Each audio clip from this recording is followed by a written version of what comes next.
Hello students, मी अक्षता तुमची educator तुम्हा सर्वांचं स्वागत करते ग्लोबल ऑनलाईन प्लॅटफॉर्मवरती.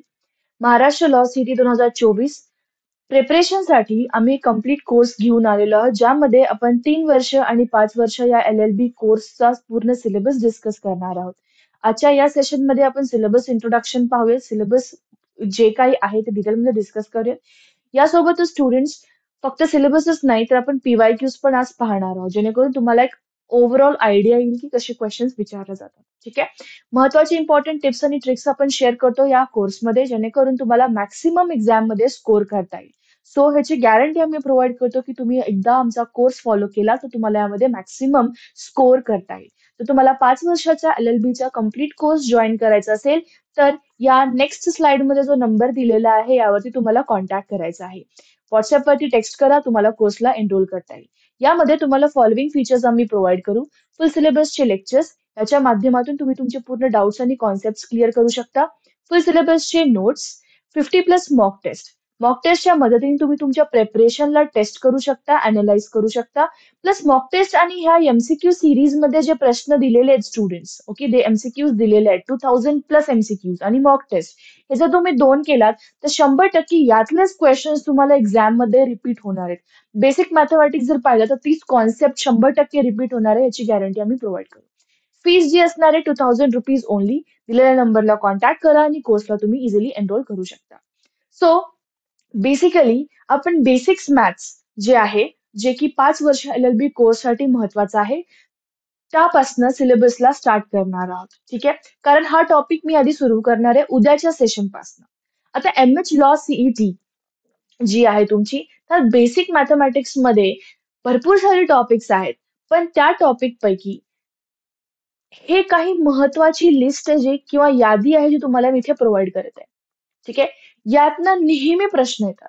पण हे टॉपिक्स हाताळण्याआधी तुम्हाला काही बेसिक मॅथमॅटिक्सचे टॉपिक्स करणं पण महत्वाचे आहे. ठीक आहे. ते तुम्हाला मी हळूहळू एक-एक करून सांगेन.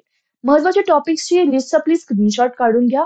यामध्ये प्रॉफिट अँड लॉस वरती प्रत्येक वर्ष प्रश्न विचारला जातो. टाइम अँड वर्क असेल, स्पीड, डिस्टन्स अँड टाइम असेल तुमचं, अल्जेब्रा असेल, ऍव्हरेजेस हा टॉपिक जो असेल, वेन डायग्राम. यामध्ये तुम्हाला हे टॉपिक्स आहेत जे तुम्हाला मी इथे यादी प्रोव्हाइड करत आहे. अतिशय महत्वाचे. म्हणजे 10वीचा जो बेस आहे त्याच्यावरतीच प्रश्न येतात स्टुडंट्स. तर तुमचा थोडा बहुत जरी मॅथमॅटिक्सचा कॉन्सेप्ट क्लिअर असेल तर यू कॅन इझिली नॅव्हिगेट.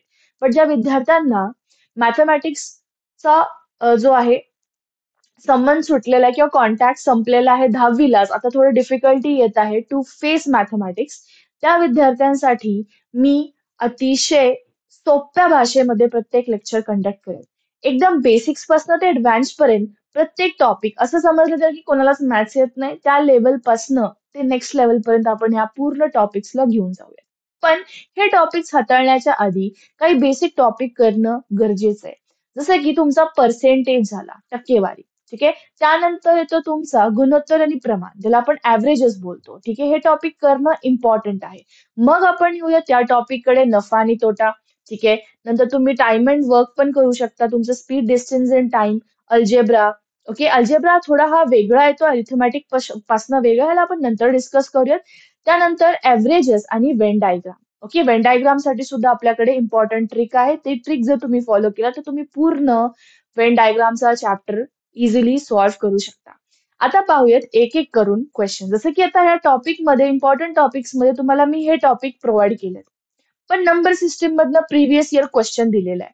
म्हणून असं नाहीये की जे महत्वाचे टॉपिक दिलेत तेच करायचे, आपल्याला त्याच्या व्यतिरिक्त पण काही टॉपिक्स करायची आहेत, जे तुम्हाला मी पुढच्या अपकमिंग सेशन्स मध्ये कंटिन्यू करेन. ओके.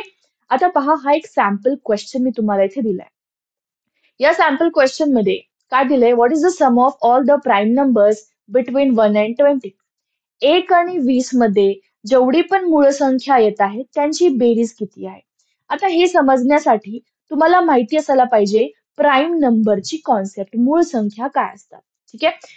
पहिली महत्वाची गोष्ट, हा क्वेश्चन सॉल्व्ह करण्याआधी मी प्राईम नंबरची तुम्हाला एकदा छोट्या वे मध्ये कॉन्सेप्ट शिकवून देते. डिटेलमध्ये शिकवूयात आपण, फक्त थोडक्यात मी तुम्हाला आता सध्याला सांगते.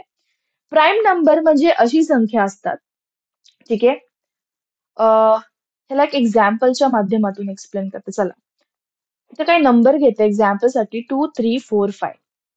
ठीक आहे, हे काही एक्झाम्पल साठी मी घेते नंबर. दोन ही अशी एक संख्या आहे जे दोनच्या पाड्यात येतं आणि एकच्या पाड्यात येतं, बरोबर. एकच्या पाड्यात तर सगळीच संख्या येतात. ठीक आहे. तशाच पद्धतीने तीन ही संख्या तीनच्या पाड्यात येते आणि एकच्या पाड्यात येते. चार ही संख्या जी आहे तुमची चारच्या पाड्यात येते, दोनच्या पण पाड्यात येते आणि एकच्या पाड्यात येते. पाच ही संख्या पाचच्या टेबलमध्ये किंवा पाड्यामध्ये आणि एकच्या पाड्यामध्ये. ठीक आहे. आता यावरनं मला काय लक्षात आलं, दोन, तीन आणि पाच हे अशा तीन संख्या आहेत ज्या फक्त दोन संख्यांच्याच पाड्यात येतात. एक ती स्वतः असणार आहे, एक ती संख्या स्वतः असणार आहे, पाच, आणि दुसरी एकच्या पाड्यामध्ये, बरोबर. सोप्या भाषेत सांगायचं असेल तर प्राईम नंबर किंवा मूळ संख्या म्हणजे अशी संख्या असती जी फक्त दोन संख्यांच्याच पाड्यात येते. एक ती संख्या स्वतः असेल, इथे पहा दोन, इथे पण तीन, इथे पाच, बरोबर. ते फक्त दोन संख्यांच्याच पाड्यात येतात. एक ती स्वतःच्या पाड्यामध्ये येणार ते, आणि दुसरं एकच्या पाड्यामध्ये. लेमन लँग्वेज मध्ये सांगायचं तर आपण सोप्या भाषेत असं सांगू. सो प्राईम नंबर किंवा मूळ संख्या म्हणजे अशी संख्या आहेत जे फक्त दोन संख्यांच्याच पाड्यात येतात किंवा दोन संख्यांनीच डिवाइड किंवा भागल्या जाऊ शकतात, हे पण तुम्ही म्हणू शकता. ठीक आहे. सो दोन, तीन, पाच हे अशा संख्या आहेत ज्या फक्त दोन संख्यांच्याच पाड्यात येतात. एक ते स्वतः नंबर आणि दुसरा एक. ठीक आहे. म्हणून चार ही मूळ संख्या नाहीये. सो आता मूळ संख्येची थोडक्यात मी तुम्हाला सांगितलं, डिटेलमध्ये नंतर अजून एक्सप्लेन करेल अपकमिंग लेक्चर्स मध्ये. तर आता जर मी पाहिलं 1 आणि 20 मध्ये, तर 2 ही एक मूळ संख्या आहे. 3, 5, 7, 11, 13, 17 आणि 19, बरोबर. हे सर्व संख्या आहेत ज्या 1 पासनं ते 20 पर्यंत लाय करतात आणि ह्या सर्व मूळ संख्या आहेत. ठीक आहे. ह्या सर्व मूळ संख्या आहेत. आता ह्यांची जर बेरीज केली तर किती येणार आहे? 5, 10, 17, ओके. 11, 13, 17 आणि 19 म्हणजे हे टोटली 77, 77. सो 77 तुमचं इथे करेक्ट आन्सर येणार आहे. अशा पद्धतीचे प्रश्न तुम्ही परीक्षेमध्ये बेसिक मॅथमॅटिक्स मधून एक्सपेक्ट करू शकता. ठीक आहे. आता राहिला प्रश्न, एक क्वेश्चन मी तुम्हाला होमवर्क साठी देते. तुम्ही मला सांगणार आहात कॉमेंट सेक्शन मध्ये की वेदर एक जी ही संख्या आहे ती प्राईम नंबर आहे का नाही, ही एक मूळ संख्या आहे का नाही, ते तुम्ही मला कॉमेंट सेक्शन मध्ये ड्रॉप करून कळवणार. चला, हे नंबर सिस्टीम मधला क्वेश्चन घेतला होता, अजून एक नंबर सिस्टीम मधलाच क्वेश्चन घेऊया. If 2/3 of a number is 16, what is the number? जर एखाद्या संख्येचा 2/3 16 असेल, 2/3 16 असेल, ओके, तर संख्या किती आहे हा प्रश्न आहे. पहा, आपल्याला माहिती नाहीये ती कोणती संख्या आहे. ओके, म्हणून मी काय करेल, समजा लेट असं कन्सिडर करूयात, आपल्याला जो नंबर माहिती नाहीये तो नंबर आहे एक्स समजा. ठीक आहे. आता या 2/3 या दिलेल्या संख्येचा 16 आहे असं प्रश्नात दिलंय. प्लीज वाचा प्रश्न एकदा. जर एखाद्या दिलेल्या संख्येचा म्हणजे एक्सचा 2/3 म्हणजे काय, 2/3 जर 16 असेल, इक्वल टू जर 16 असेल, तर ही संख्या किती असणार आहे, माझा प्रश्न हा आहे. याला सॉल्व्ह कसं करणार लक्षात घ्या.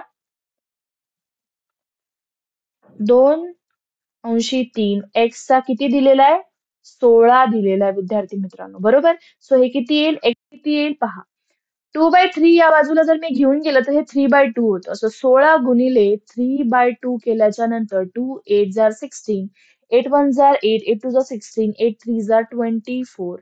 सो एक्स ची व्हॅल्यू तुमची किती आली, 24. अगेन बेसिक मॅथमॅटिक्सचा प्रश्न, 10वी पर्यंत मॅथमॅटिक्स अतिशय सोपं, पण ह्याला डिटेल मध्ये आपण अजून डिस्कस करूयात, कारण फक्त हीच लेवल नाही, ह्याच्या वरची पण एक लेवल आपल्याला गाठायची.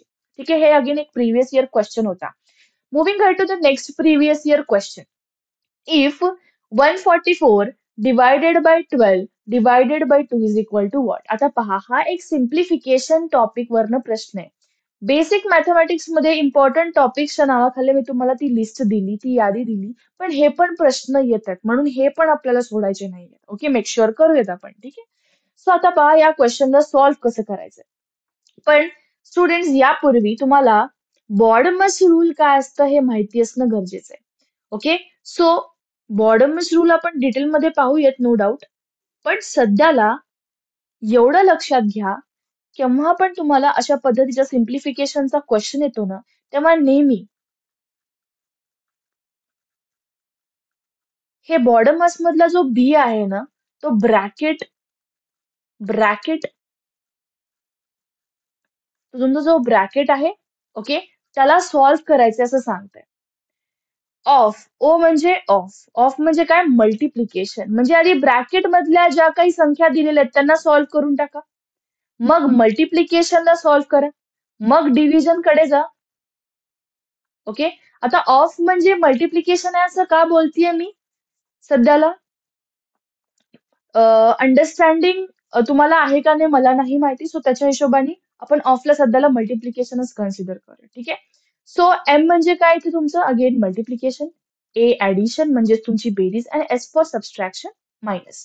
आता ह्याला अप्लाय कसं करायचं पाहून घ्या, ठीक आहे. आधी मी तुम्हाला काय म्हंटल, ब्रॅकेटमध्ये जे काय दिलेलं ते सॉल्व्ह करायचं आपल्याला. सो 144 डिवायडेड बाय, ब्रॅकेटमध्ये काय दिलंय, 12 डिवायडेड बाय 2. आधी आपण हे सॉल्व्ह करून घेऊयात. 12 भागिले 2 किती येणार आहे विद्यार्थी मित्रांनो, 6, right, divided by 144 as it is.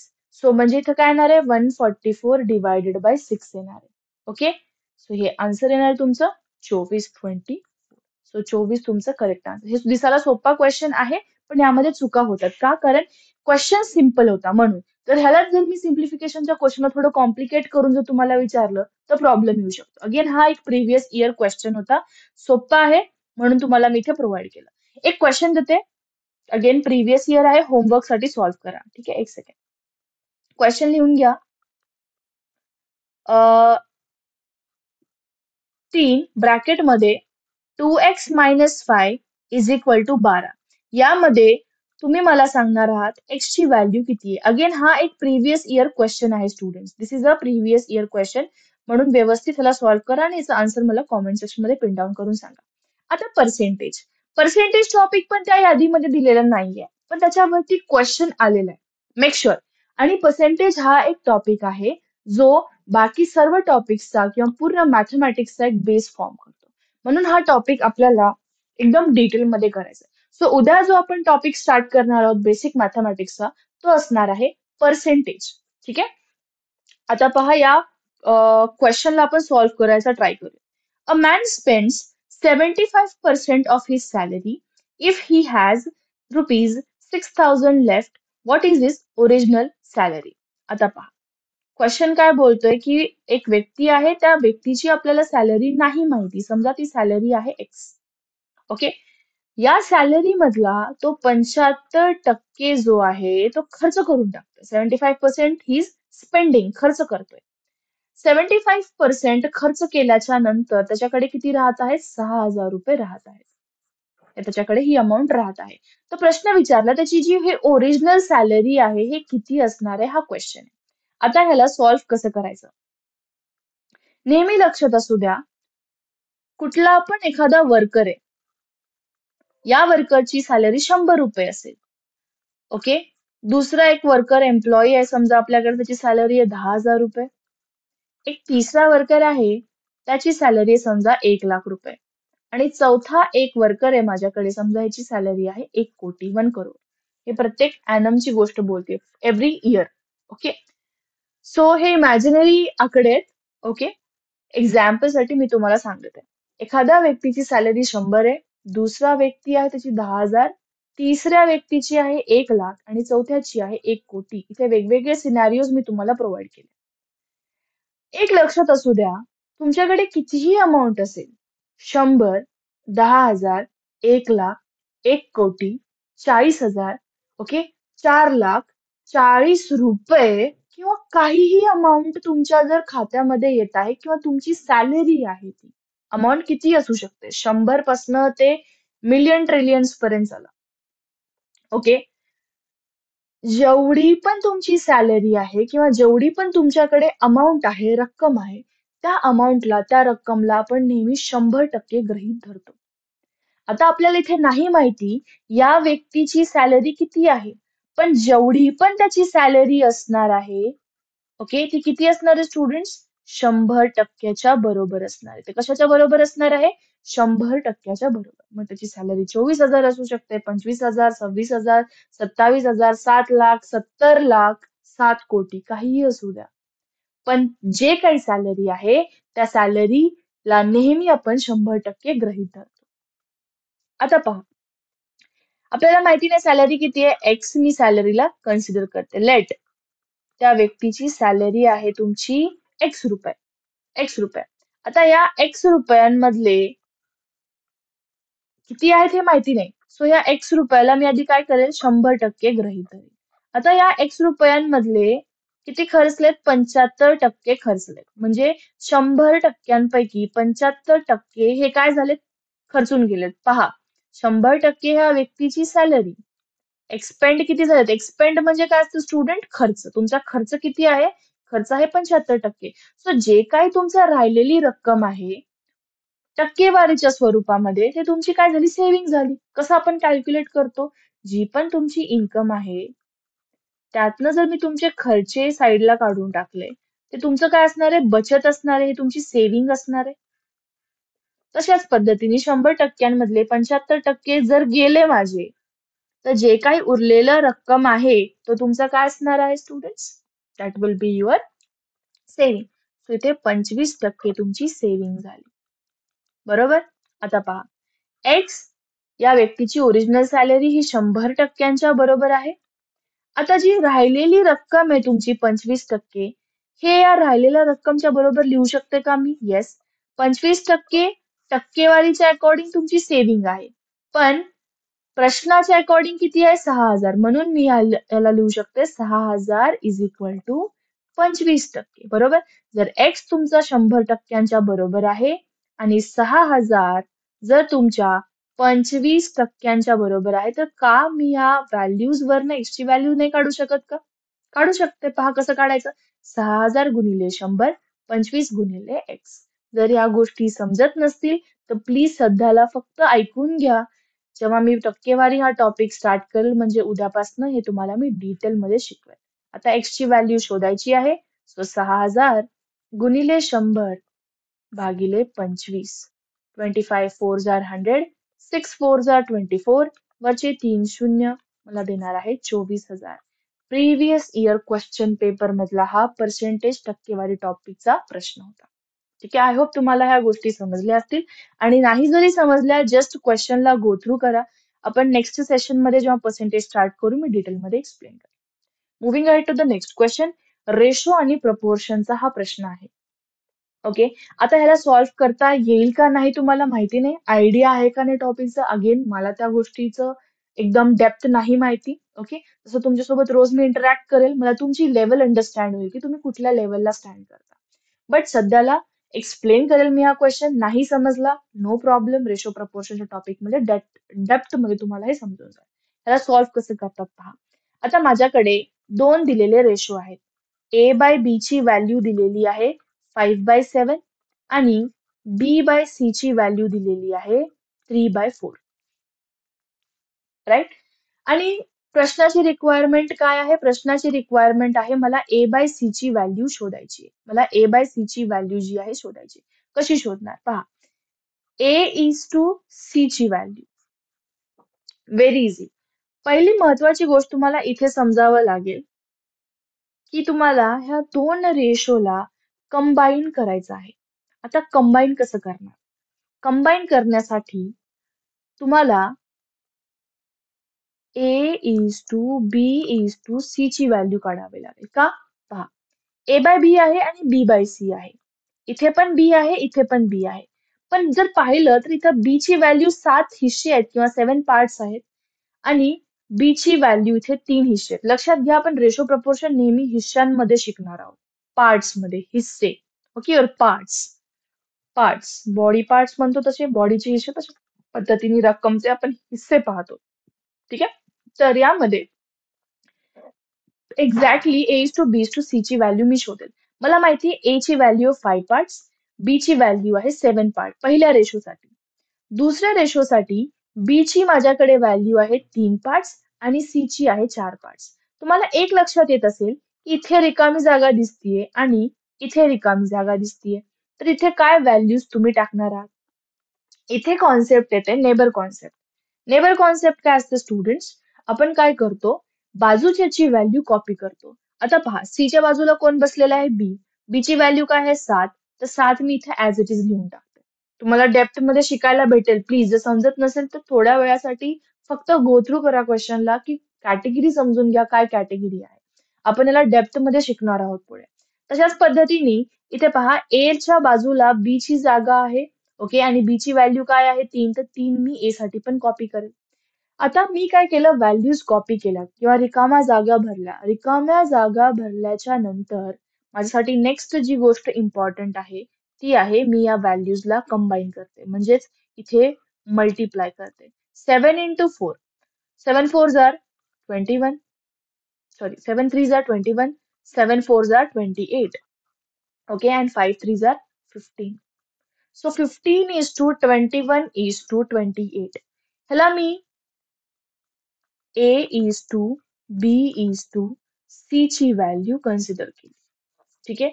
पण स्टुडंट्स इथे जेव्हा मी A आणि C ची व्हॅल्यू बघेल, A आणि C ची व्हॅल्यू बघेल, पहा A is to B is to C. A आणि C ची व्हॅल्यू बघेल तर मला A आणि C ची व्हॅल्यू काय दिसतीये? Clear cut. A ची 15 पार्ट्स आणि C ची 28 parts. So A is to B ची A is to C ची व्हॅल्यू किती आहे? 15 is to 28. प्लीज जर नसेल समजलं तर टेन्शन नका घेऊ, लोड नका घेऊ. आपल्याला हे डेप्थ मध्ये शिकायचं आहे. ओके, मी तुम्हाला डेप्थ मध्ये हे शिकवेल सर्व गोष्टी. सध्याला फक्त समजून घ्या. ठीक आहे. आता हे तुम्हाला मी बेसिक मॅथमॅटिक्स चे क्वेश्चन्स कसे येतात हे तुम्हाला समजून सांगितलं. सो स्टुडंट्स, नाव welcome to basic mathematics for MH law CET 2024. यामध्ये आपण introduction to the basic mathematics आजच्या सेशन मध्ये पाहिलं. ओव्हरव्ह्यू होता जो आपण आजच्या सेशन मध्ये पाहिला. ओके, आपल्याला काय करायचं आहे, काय करायचं नाही, do's and don'ts. Okay, maths solve करण्यासाठी इफेक्टिव्हली मी प्रत्येक गोष्ट तुम्हाला प्रत्येक सेशन मध्ये इथे सांगणार आहे. हार्डली आपण इथे जे आहे पूर्ण सिलेबस ओके 20 सेशन्स मध्ये कव्हर करणार आहोत. Again in depth with the problem solving in the session itself. म्हणून बिलकुल लोड घ्यायची गरज नाही. काहीही डाऊट्स असतील तुम्ही मला डिरेक्टली विचारू शकता यामध्ये. यासोबतच आता इम्पॉर्टन्स काय आहे बेसिक मॅथमॅटिक्सचं, का तुम्हाला हा सब्जेक्ट देण्यात आलेला आहे? तुमची लॉजिकल थिंकिंग वाढवण्यासाठी, प्रॉब्लेम सॉल्विंग एबिलिटी वाढवण्यासाठी बेसिक गोष्टी मी तुम्हाला सांगत आहे. आणि यासोबतच तुमचे जे की टॉपिक्स आहेत त्या पूर्ण सिलेबस मध्ये पर्सेंटेज जे की आपण ऑलरेडी डिस्कस केलं, रेशो, अल्जेब्रा, ह्या सर्व गोष्टी जास्त महत्वाच्या आहेत. आणि यासोबतच आपण टॉपिक्स पर्सेंटेज कव्हर करणार आहोत, average, ratio, time and work, basic equation, algebra ह्याला वेगळं आपण डिस्कस करूयात. जॉमेट्री पण थोडी पाहणार आहोत, अँगल्स असतील, एरिया, पेरिमीटर आणि डेटा इंटरप्रिटेशन यामध्ये आपण पाहणार आहोत. ठीक आहे. आणि क्लास स्ट्रक्चर आणि अप्रोच कशी असणार आहे एकदा तुम्हाला सांगून देते. आपण वीकली टॉपिक डिस्कस करूयात. एक टॉपिक घेतला पूर्ण त्याच्यावरती डिस्कस करूयात. ठीक आहे. यासोबतच व्यवस्थित त्याला प्रॅक्टिस पण करूयात. असाइनमेंट्स आणि टेस्ट पण होतील, प्रॅक्टिस मटेरियल, ऍक्टिव्ह पार्टिसिपेशन. जर तुम्ही लाईव्ह क्लासेस अटेंड करत असाल तुम्हाला ऍक्टिव्हली पार्टिसिपेट करता येईल आणि तुमच्या लाईव्ह सेशन मध्येच मी डाऊट क्लिअर करेन. ठीक आहे. सो आजच्या सेशन पुरतं एवढंच होतं स्टुडंट. जर तुम्हाला कोर्स एनरोल करायचा असेल तर परत एकदा मी तुम्हाला इथे डिटेल इन्फॉर्मेशन देते. दिलेल्या नंबरला कॉन्टॅक्ट करा. हा एक व्हॉट्सअप नंबर, दोन्ही व्हॉट्सअप नंबर आहेत. व्हॉट्सअपवरती तुम्ही टेक्स्ट केलात तरी तुम्हाला कोर्सला एनरोल करता येईल. अतिशय ऑथेंटिक कोर्स आहे. अशा पद्धतीने आपण डिझाईन करूत की जेणेकरून तुमचे डाऊट्स, कॉन्सेप्ट सर्व लेक्चर मध्येच कव्हर होतील. तुम्ही फक्त होमवर्कसाठी गोष्टी रिवाइज करा. Okay, so this was end of the session students. Thank you for watching it. जर व्हिडिओ आवडले असेल तर नक्की व्हिडिओला लाईक करा, कॉमेंट करा आणि जे काही डाऊट्स असतील तुम्ही मला पर्सनली पण विचारू शकता in the comment section below. Thank you for joining the session, guys. Have a great day, everyone. Bye.